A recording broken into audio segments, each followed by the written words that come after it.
Okay, can we have the first question? Alastair, you neither batted nor bowled today, so this must be difficult for you, but I wondered if you could possibly give an insight into what happened out there today. 22 wickets fell in the first 4 sessions, 2 in the last 2. What was going on? Yeah, certainly the pitch characteristics have changed a bit. Certainly just from being out there was certainly less wicket-taking balls around than there were yesterday. I think that's quite easy to see that. Whether that's because the pitch slightly lost that tackiness, the ball kind of spun off that tackiness and seemed off that tackiness a little bit. Obviously, you're looking back at those wickets yesterday, the ball just seemed to do just enough either to take the edge for both sides. So I think the pitch might have just lost that. Batting improved, do you think? But obviously that partnership, they didn't give us a chance in those last 2 sessions, so they played very well.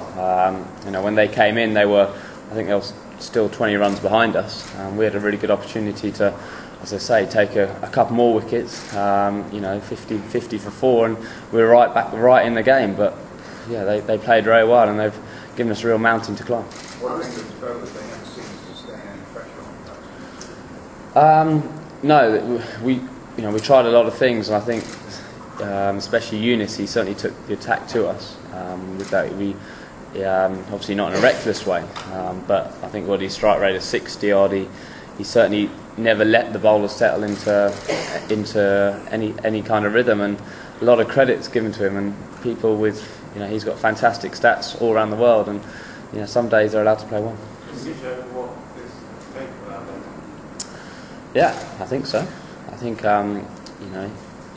the pitch has certainly changed from yesterday, no doubt about that. I think it's got a tiny bit slower. The ball hasn't spun quite as quickly as it did yesterday. A couple of those dismissals yesterday, and it does show on in this part of the world. If once you get in and get past that real tricky period of that first hour, and you get a partnership going, obviously with Ali at the other end, it becomes very hard as the fielding side to knock you out of that if you stick to your game plan. And he certainly did that very well. Considering, Alastair, the totals and the struggles that England have had in the series so far, it's tempting to think now that the game is almost beyond you, isn't it? Well, it's certainly tempting for you guys to think that. If we're thinking that in our dressing room, then we might as well just not bother turning up. We all know we're a very long way behind in this game at this precise moment in time. We got a new ball in the morning, so a couple of early wickets.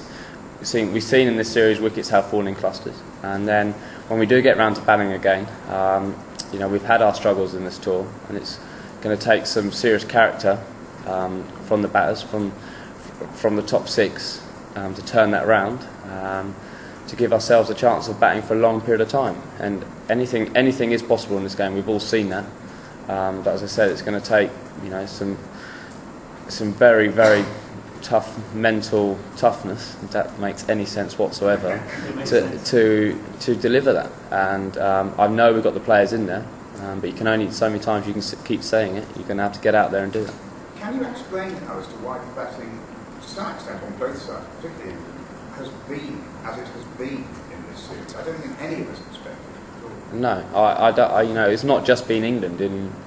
Obviously they batted just that bit better than us in those 2 games, while they've won those 2 games.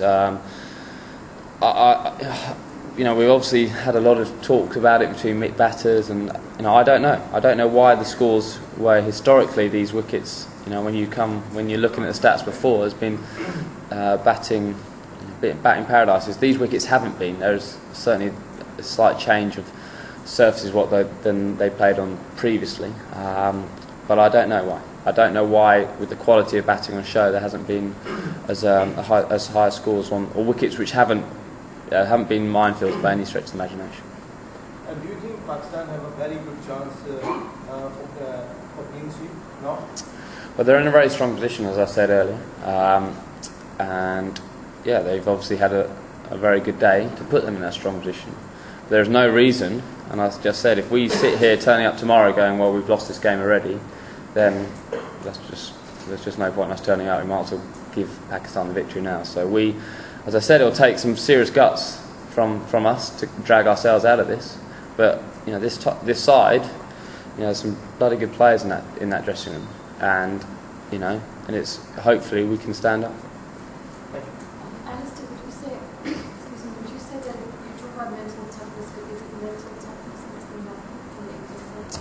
I think when you don't score runs as a batter, you know, your technique doesn't suddenly go. We all know that form comes and goes, and it's how you deal with the bad times as a batter to allow you to how quickly you can get back to the good times. You know, I wouldn't imagine there's too much difference to what we're doing now to what we're doing 6 months ago when we're scoring a lot of runs. But when you had a little bit of a trough, when you haven't scored that many runs, you know, it does become a mental game. There is no doubt about that. Sam? You came into this series with such high hopes, and as you said, it's going to take something pretty special to before you whitewash. How sort of collectively frustrating is it that you haven't been able to kick on from Yeah, it is very frustrating. But I think, you know, if we expected just because what happened over the last 2 years that we'd just turn up and wipe the floor of everyone, you know, we never once thought that in our dressing room. Whether people thought that from outside our dressing room, we couldn't control that. So it has been frustrating. It has been frustrating that we haven't played to the standards which we know we can do. Alastair, can I just ask you about the IPL and those auctions today? Some of the players in the dressing room missed out. Can I ask you how they're feeling in the dressing room having missed out? Well, we're not allowed our phones in the dressing room, so we are not allowed privy to that information until after the day's play. And as I've come to speak to you guys, I'm sure they've found out now. And clearly, as vice captain of the side, you must be pleased that you're going to have players who are going to have a bit of a break before the test start. Yeah, I mean, it's a double-edged sword, isn't it? There's experience of playing 2020 cricket in the subcontinent, which will certainly help the players who do go there for, I think, the World Cup is in Sri Lanka in subcontinent conditions. So that certainly would have helped them. On the flip side of that, you know, you have some more time at home. You get to recover from this series and obviously Sri Lanka series as well. And we can come into the English summer fresh. So there's pluses and minuses on both sides. Last question. Did you contemplate putting yourself forward? You've always said you wanted to play all 3 tournaments with the game for I didn't, Dean, no. Okay, thank you. Thanks, Alice. Very good. I'll be a while again.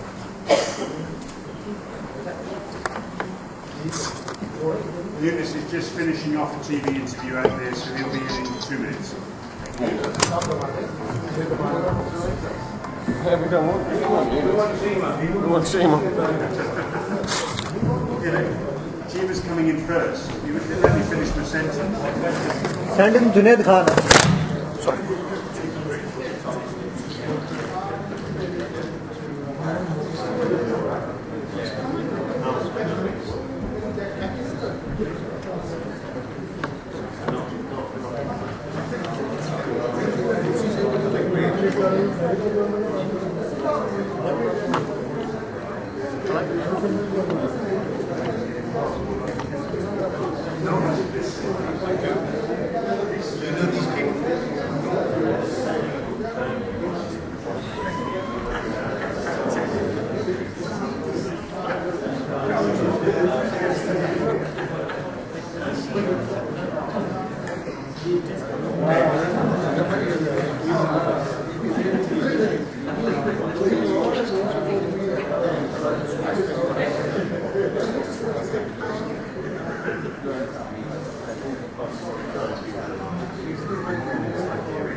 Okay, guys, here we go.